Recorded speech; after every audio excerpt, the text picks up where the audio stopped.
Olá, meus queridos irmãos, a paz do Senhor Jesus esteja com vocês, meus irmãos. Espero que estejam todos bem. O grande amor de Deus e a graça do nosso Senhor Jesus Cristo e a comunhão e as consolações do Espírito Santo estejam com cada um de vocês, meus irmãos. Estamos hoje aqui para mais uma meditação, meus irmãos.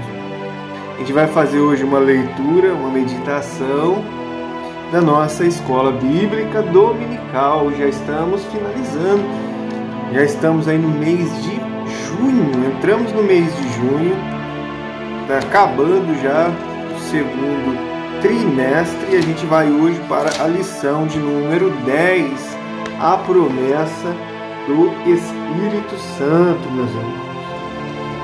Para você que não conhece que promessa é essa, vamos hoje meditar e aprender detalhadamente a respeito dessa promessa que Jesus fez quando ele estava com seus discípulos. Antes dele morrer, ele falou que ia para o Pai, mas não deixaria órfãos, nem os discípulos, nem nós. Ele ressuscitaria e enviaria uma promessa que é o Espírito Santo para estar conosco. Beleza, meus irmãos? Vamos fazer uma breve oração, vamos juntos meditar um pouquinho na palavra de Deus. Feche seus olhos comigo e vamos orar. Querido Deus, meu Pai, Pai do nosso Senhor Jesus Cristo, Jeová, em nome de Jesus, Senhor, ouça a nossa oração, Pai. Estamos aqui mais um dia, Senhor, na Tua presença, meu Deus, cônscios da nossa pequenez, sabendo que somos falhos, indignos de se achegar na Tua presença, por tanto pecado que existe nesse mundo, tanta contaminação. Mas graças a Deus que Jesus Cristo nos deu esse acesso mediante a fé na Sua morte e ressurreição, levando sobre Ele os nossos pecados naquela cruz, nos tornando justos. Ele se fez pecador no nosso lugar e nos tornou justo. Somos gratos por isso, por ter enviado Jesus. Também o Teu Espírito Santo, que é o que vai nos convencer. Quem vai nos convencer dos nossos próprios pecados é o Espírito Santo. Quem vai nos convencer da justiça de Deus é o Espírito Santo. Quem vai nos convencer do juízo que há de vir sobre a terra, a humanidade, todos os seres humanos? Quem vai nos convencer disso? É o Espírito Santo. Ô Espírito Santo de Deus, não se afaste de nós pelas nossas fraquezas e faltas, pecados muitas vezes. Perdoa nós, nos limpa, nos purifica, nos transforma, afasta de nós todo mal em nome de Jesus. Livra-nós das tentações, do mal, do perigo, em nome do Pai, do Filho e do Espírito Santo. Abençoa essa pessoa que está ouvindo essa oração. Ajuda ela em tudo, Pai. Suprindo suas necessidades, limpando, purificando, libertando de todo mal, de todo pecado, de todo vício. Limpa nós, Espírito Santo, pelo poder da Tua palavra, pelo Teu santo poder. Abençoa minha família, abençoa meus amigos, abençoa os irmãos da igreja. Fica conosco, é o que eu te peço, em nome do Pai, do Filho e do Espírito Santo. Amém e glória a Jesus. Vamos, meus irmãos, à meditação de hoje. Lição número 10 do dia 9 de junho de 2025. A promessa do Espírito Santo. Texto áureo. E havendo dito isso, assoprou sobre eles e disse-lhes: Recebei o Espírito Santo. João 20, 22. Verdade prática, a promessa do Pai não se restringe a um grupo particular ou a um período específico, mas inclui todos aqueles que se arrependem e creem no Evangelho. Leitura bíblica, João 14, 16 ao 18, João 16, João 20. João 14, 16. E eu rogarei ao Pai, e Ele vos dará outro Consolador, para que fique convosco para sempre. O Espírito da verdade, que o mundo não pode receber, porque não o vê, nem o conhece. Mas vós o conheceis, porque habita convosco e estará em vós. Não vos deixarei órfãos, voltarei para vós. Mas aquele Consolador, o Espírito Santo, que o Pai enviará em meu nome, vos ensinará todas as coisas e vos fará lembrar de tudo quanto vos tenho dito.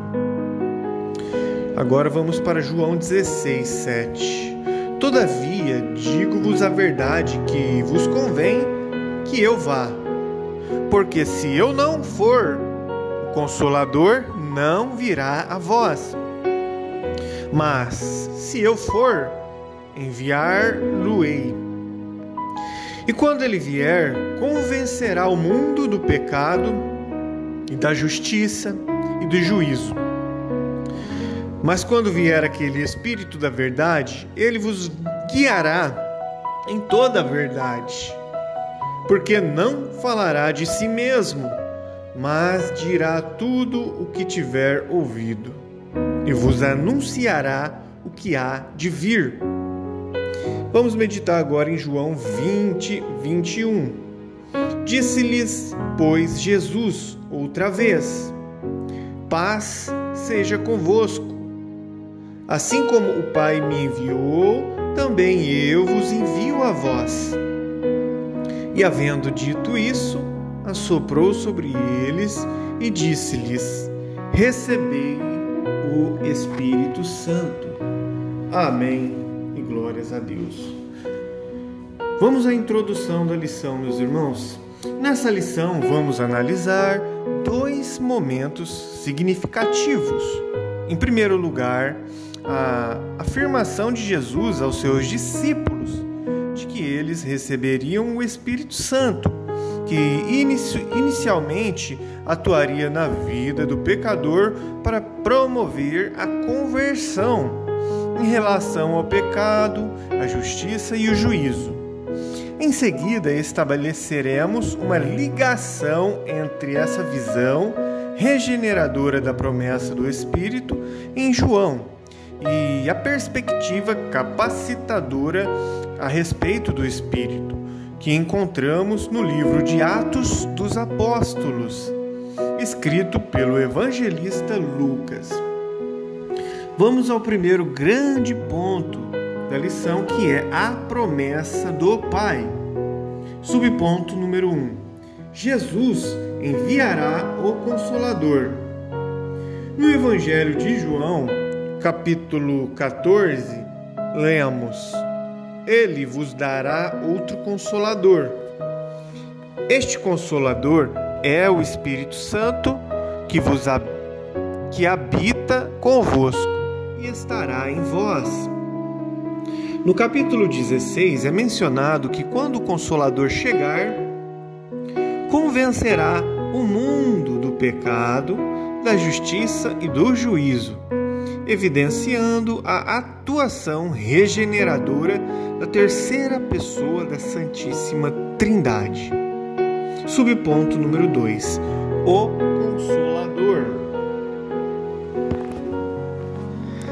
A palavra grega traduzida como Consolador é Parakletos, cujo significado refere-se a alguém chamado para ajudar, encorajar ou interceder por outra pessoa.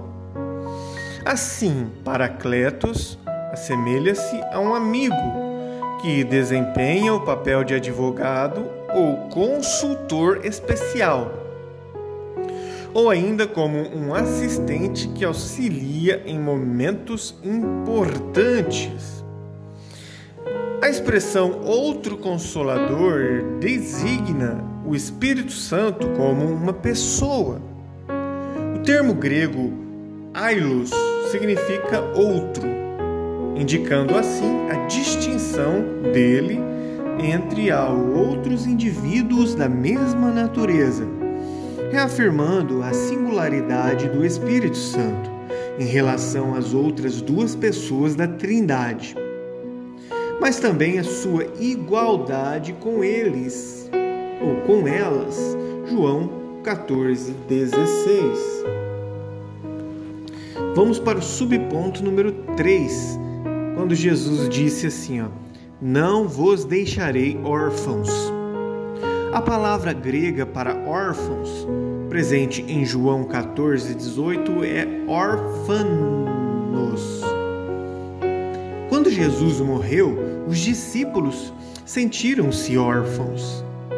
Deve ter sido difícil aceitar o fato de que o Senhor, o Cristo de Deus, estava morto.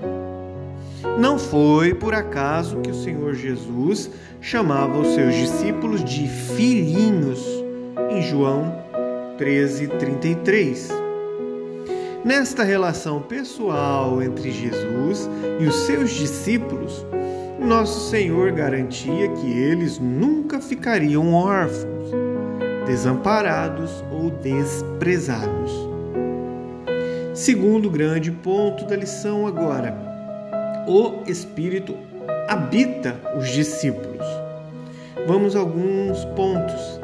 Subponto número 1, João 20:22. Diz assim, é crucial considerarmos o contexto que envolve os versículos 21 e 22 do capítulo 20 de João. Nessa ocasião, nosso Senhor apareceu ressuscitado e glorificado. A passagem bíblica, onde se encontram os versículos 21 e 22, começa no versículo 19, João 20:19. Assim, o cenário em que Jesus se apresenta ressuscitado com um corpo glorificado remete tanto ao contexto anterior em João 20, do 1 ao 20, como ao imediato, João 20, 23 ao 31 e João 21, do 1 ao 25, de João 20, 22. O outro ponto aqui, o segundo subponto, o sentido de assoprou sobre eles o Espírito.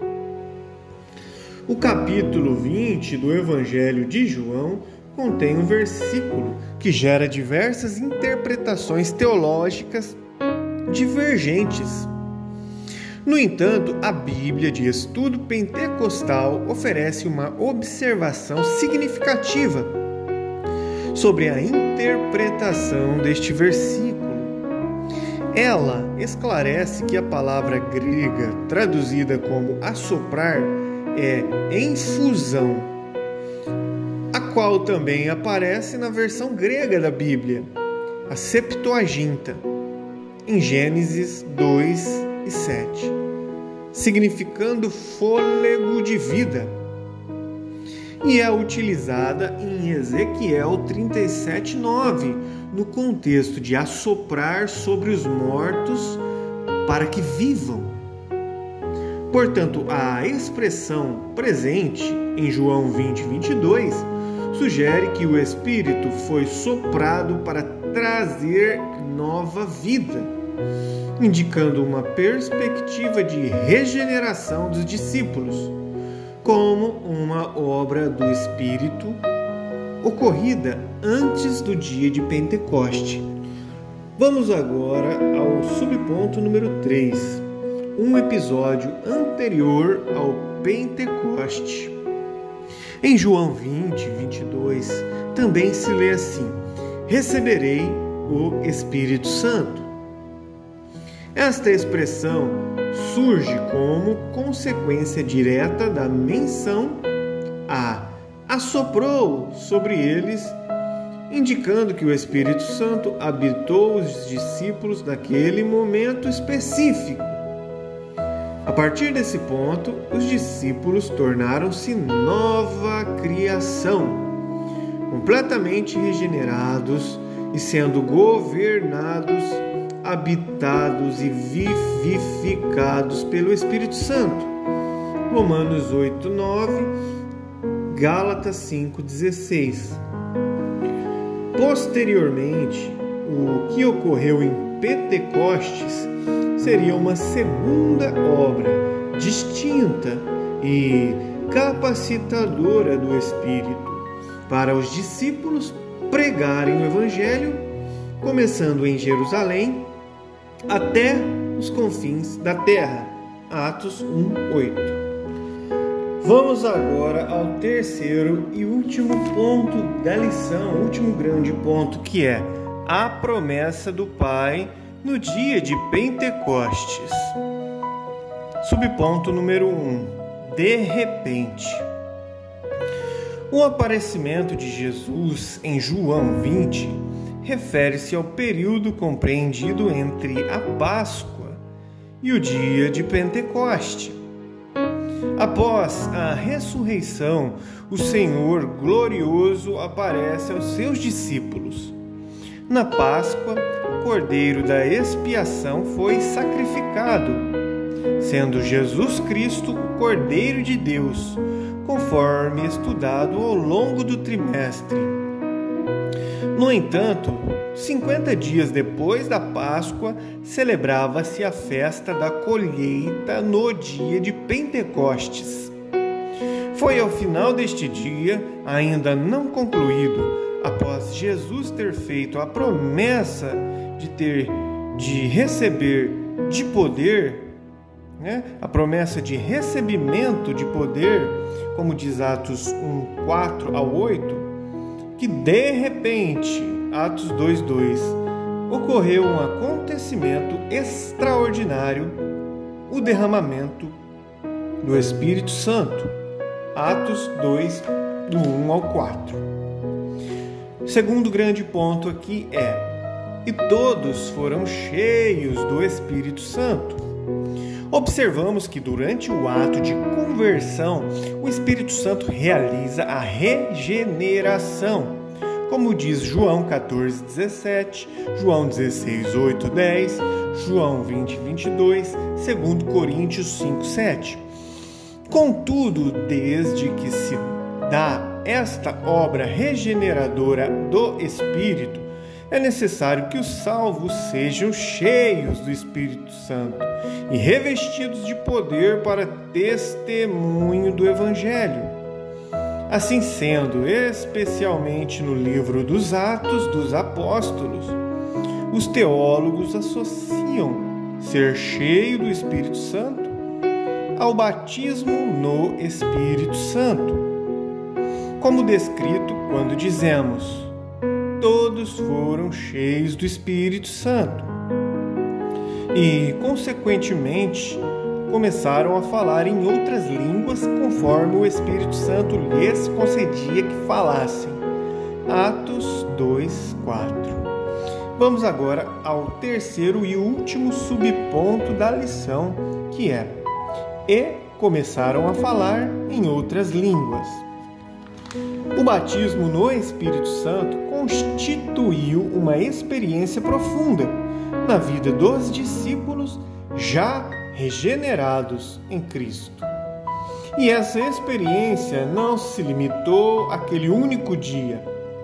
O cumprimento da promessa abrangeu toda a igreja nascente naquele momento e todas as gerações futuras até a volta de Jesus Cristo. Atos 2, 38 e 39. O falar em outras línguas evidenciou esta obra capacitadora. Atos 2:11. Apesar de algumas pessoas compreenderem estas línguas nos seus próprios idiomas, eram na verdade expressões espirituais concedidas pelo Espírito, que habilitou os discípulos a glorificar as grandezas de Deus. Eram línguas desconhecidas por quem falava, mas compreendidas pelos ouvintes. Assim sendo, as línguas mencionadas por Lucas são evidências físicas visíveis do batismo no Espírito Santo. Amém! finalizamos mais uma lição e concluímos que a promessa do Pai tem a ver com regeneração do pecado e com a capacitação do salvo. Capacitação do salvo. Para quê? Para testemunhar do Senhor Jesus em todos os lugares. Essa promessa perpassa toda a Bíblia e se manifesta completamente em Pentecostes e está presente até hoje para todos os que se arrependerem e crerem no Evangelho. Até a volta do Senhor Jesus, a promessa do Pai pode ser manifesta na vida do pecador, regenerando-o na vinda do salvo, na vida do salvo, e também batizando-o no Espírito Santo. Amém e glórias a Deus. Muito bem, meus irmãos, finalizamos aqui a meditação de hoje. Aprendemos bastante a respeito da promessa do Espírito Santo de Deus. Que Deus possa te abençoar, você, tua casa, em nome de Jesus. Até o próximo vídeo.